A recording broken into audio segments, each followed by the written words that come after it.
नमस्कार, मेरा नाम है सत्संग और दिल्ली कूच को लेकर के 13 फरवरी को किसानों ने पंजाब से मार्च शुरू कर दिया है। कल पूरा दिन महासंग्राम शंभू बॉर्डर पे होता रहा, खनौरी बॉर्डर पे भी हुआ। खनौरी बॉर्डर की रिपोर्ट हमने कल शाम को आपके सामने पेश कर दी है। अब शंभू बॉर्डर पर क्या हुआ, कमल सैनी वहां तैनात थे। कमल सैनी पत्रकार हैं, मेरे साथी हैं। कमल जी, स्वागत है आपका। और कल की शंभू बॉर्डर से क्या रिपोर्ट है किसानों की दिल्ली कूच से संबंधित? जी सत सिंह जी, धन्यवाद। देखिए, शंभू बॉर्डर पर कल सुबह ही जो किसान है वो जुटने शुरू हो गए थे और जैसे ही किसानों की संख्या वहां पे बढ़ी, किसानों ने जो बैरिकेटिंग वहां पे की गई है उसको तोड़ने की कोशिश की। लेकिन जो कल हमने देखा, आज से पहले कभी नहीं देखा।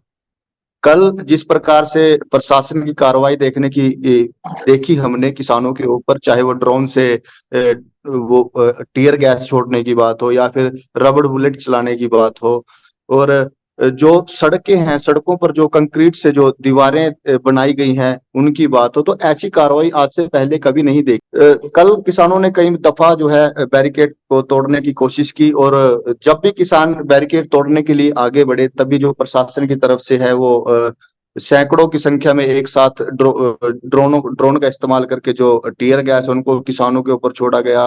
और जैसे किसान आगे बढ़े उनके ऊपर जो रबड़ बुलेट है वो भी चलाई गई।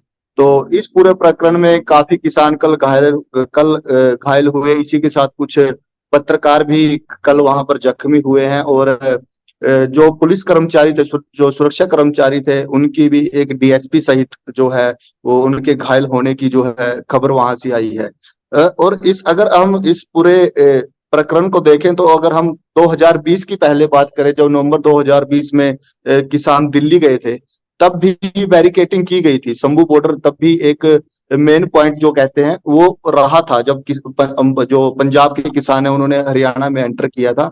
लेकिन उस समय किसान जो है बैरिकेड तोड़ने में कामयाब रहे थे। लेकिन इस बार जो प्रशासन है उसने शायद 2020 के उस आंदोलन से सीख लिया है, और इस बार जो प्रबंध है प्रशासन के वो 2020 से काफी ज्यादा पुख्ता दिखाई दे रहे हैं। तो ऐसे में देखना होगा कि आज फिर शायद एक बार किसान आगे बढ़े, आज फिर उस बैरिकेडिंग को तोड़ने की कोशिश हो, तो देखना होगा आगे क्या होता है। फिलहाल किसान जो है रात वो शंभू बॉर्डर पर ही रुके हुए हैं, भारी संख्या में किसान वहां पर इकट्ठा हैं।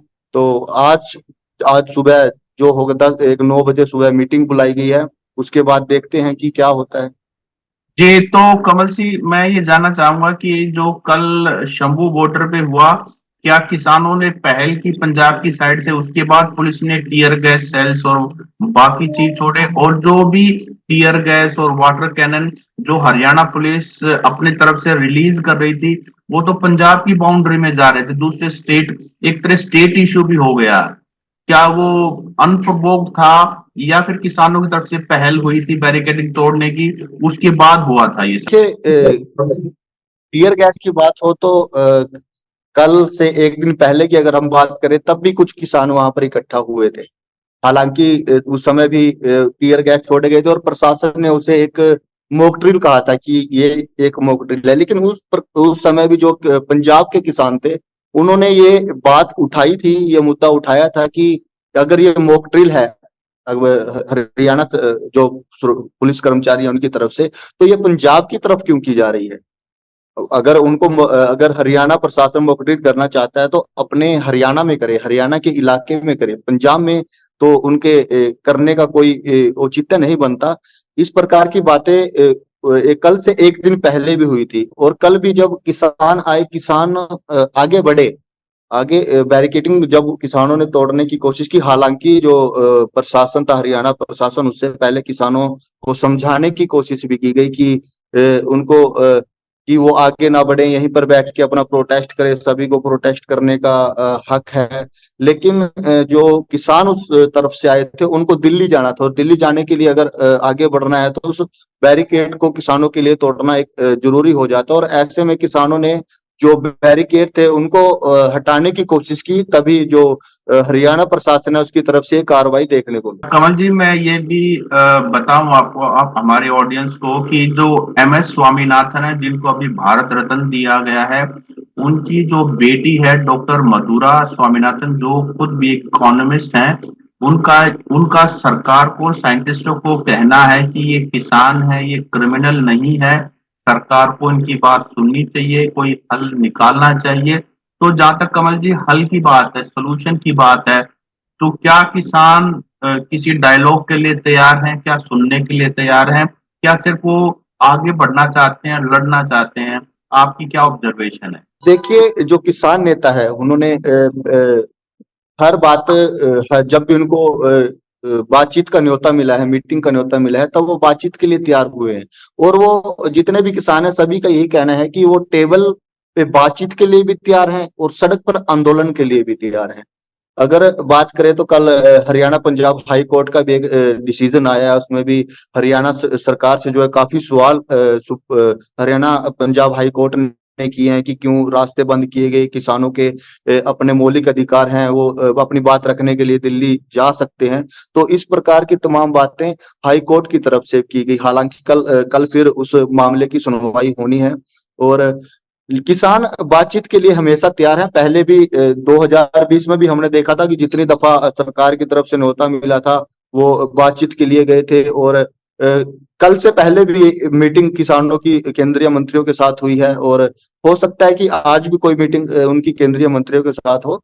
और तो किसान हमेशा बातचीत के लिए तैयार है। कमल जी, तो आम आदमी है, क्योंकि चारों तरफ से रोड बंद है, बड़ी दिक्कत हो रही है, खास करके जो पंजाब जाना चाहते हैं, पंजाब से आना चाहते हैं, शंभू बॉर्डर से रास्ते शायद डाइवर्ट कर रखे हैं या पूरी तरह से बंद कर रखे हैं। तो आम आदमी की, क्या आम आदमी परेशान है? आम आदमी की, जो किसान नहीं है, मैं उनकी बात कर रहा हूँ, उनके बीच में किस तरह का ये एक मेरे ही रिलेटिव थे, उनको पीजीआई जाना था, ट्रीटमेंट उनका वहां से चल रहा था, लेकिन वो जा नहीं पाए क्योंकि जो बसेज हैं वो भी बंद हैं। तो जो लोग हैं, आम जनता है, वो परेशान है, चाहे वो ट्रैफिक आने जाने की बात हो, व्हीकल की बात हो, क्योंकि जो रूट डाइवर्ट किए गए। अब तो अंबाला के बाद शाहबाद में भी जो है बैरिकेटिंग की कर दी गई है, शाहबाद में भी कंक्रीट की दीवारें सड़कों पर बना दी गई हैं। तो ऐसे में जो आम लोग हैं उनको बहुत परेशानी हो रही है, चाहे वो ये ट्रैफिक जाम की बात हो, रास्ते ब्लॉकेज की बात हो, चाहे वो इंटरनेट की बात हो। क्योंकि आजकल हम देखते हैं कि जो इंटरनेट का एक बड़ा महत्व हम सबकी जिंदगी में हो गया है, चाहे वो ऑनलाइन पेमेंट की बात हो, स्टडी की बात हो बच्चों की। तो बहुत सारी परेशानियां लोगों को आ रही हैं और लोग कह रहे हैं कि हमने बात की है कुछ लोगों से, कोई 4 घंटे से जाम में फंसा है, कोई 2 घंटे से जाम में फंसा है, किसी को हिमाचल जाना है, किसी को जम्मू जाना है। तो काफी सारी दिक्कतें उन लोगों को हो रही है। तो सभी का ये कहना है कि सरकार और किसानों की जो भी बात है वो सरकार और किसानों के साथ बातचीत कर सुलझाए, आम जनता को परेशान ना होना पड़े। कमल जी, मैं ये भी अभी जानना चाह जी कमल जी, मैं ये भी जानना चाहूंगा, क्योंकि आज आपको फिर दोबारा शंभू बॉर्डर की कवरेज के लिए निकलना होगा। जो पत्रकार हैं, उनको किस तरह की दिक्कतों का सामना करना पड़ रहा है? क्योंकि शंभू बॉर्डर की अगर उनको कवरेज करनी है तो वहां स्पॉट पे जाना पड़ेगा, लेकिन शायद पुलिस उनको जाने नहीं दे रही है, इंटरनेट बंद है, बसेस बंद है, व्हीकल्स जा नहीं सकते। क्या उनको पैदल चलना पड़ रहा है? जो पत्रकार जो ग्राउंड पे रिपोर्ट कर रहे हैं, वो किस तरह की दिक्कतों का सामना कर रहे हैं? जाना नामुमकिन सा नजर आता है। हरियाणा की तरफ से हम जो शंभू बॉर्डर है वहां पर कवरेज नहीं कर सकते, उसके लिए पाबंदी भी लगाई गई है प्रशासन द्वारा। हमें कवरेज करने के लिए पंजाब की तरफ जो है वो जाना पड़ता है, पंजाब से ही कवरेज जो है करनी पड़ती है। और ऐसे में काफी कम से कम हम कह सकते हैं कि 4 से 5 किलोमीटर पैदल भी चलना पड़ता है। और साथ ही तो ऐसे हैं जिनको जो वहां पर नदी है, घग्गर नदी है, उससे निकल कर वो दूसरी तरफ जाते हैं या फिर दूसरे रास्तों से उनको जाना पड़ता है जो हरियाणा से पंजाब की तरफ जाते हैं। और इंटरनेट की समस्या भी है। हालांकि कल तक पंजाब में जो है इंटरनेट चल रहा था, तो लोग वहीं से जो अपनी खबरें हैं वो भेज पा रहे थे, लेकिन शायद आज पंजाब के कुछ हिस्सों में जो है इंटरनेट बंद कर दिया गया है। तो काफी सारी समस्याएं पत्रकारों के लिए। और सबसे बड़ी समस्या है कि एक वॉर जोन जो वो बन चुका है शंभू बॉर्डर, ऐसे में कवरेज करना ये सबसे बड़ी एक समस्या है। क्योंकि कल भी कुछ पत्रकार वहां पे घायल हुए हैं चाहे वो रबड़ बुलेट की बात हो या ड्रोन जो टीयर गैस जो छोड़ी जा रही है उसकी बात हो, और ऐसे में कवरेज करना काफी रिस्की जो है वो नजर। तो हम आपसे विदा लेते हैं। बस 1 मिनट में आपसे ये जानना चाहेंगे कि आज हम क्या एक्शन शंभू बॉर्डर पे एक्सपेक्ट कर सकते हैं, आज क्या होगा? देखिए फिलहाल 9 बजे एक मीटिंग जो है किसान संगठनों की आपस में रखी गई है, जो किसान संगठन इसमें शामिल हैं, उसके बाद ही कोई निर्णय होगा। लेकिन जितने भी युवा किसान है, जितने किसानों से हमने बातचीत की है, सभी का एक ही बात कहना है कि हमें दिल्ली जाना है, हमें इस बैरिकेड को तोड़ना है। तो हो सकता है कि आज फिर कल जैसा माहौल यहाँ पर देखने को मिले। जी अच्छा कंवल जी, इस पूरे एजिटेशन को लीड कौन कर रहा है? पंजाब की तरफ से जो पंजाब के किसान आ रहे हैं, कौन लीड कर रहा है? देखिए इस आंदोलन के जो मुख्य किसान नेता हैं वो जगदीश सिंह डल्लेवाल जो हैं वो इसको मुख्य रूप से लीड कर रहे हैं। एक उसके पंडेर साथ ही भी कुछ है, हरियाणा। पंडेर जी का नाम भी हाँ जी, है। हाँ जी, पंडेर जी भी हैं, और कुछ हरियाणा के कुछ किसान संगठन भी है, चाहे उनमें शहीद भगत सिंह हो, वो मुख्य रूप से वो अंबाला में काफी एक्टिव नजर आते हैं। शहीद भगत सिंह यूनियन जो है, तो वो लोग भी उनके साथ हैं। हरियाणा के भी कुछ संगठन हैं, लेकिन कुछ हरियाणा के जो कुछ संगठन है उन्होंने इस आंदोलन से दूरी भी बनाई है, चाहे वो गुरनाम सिंह चढ़ुन्नी की बात हो, और बड़े लीडर हैं राकेश टिकैत, वो भी फिलहाल इस आंदोलन से दूर नजर आ रहे हैं।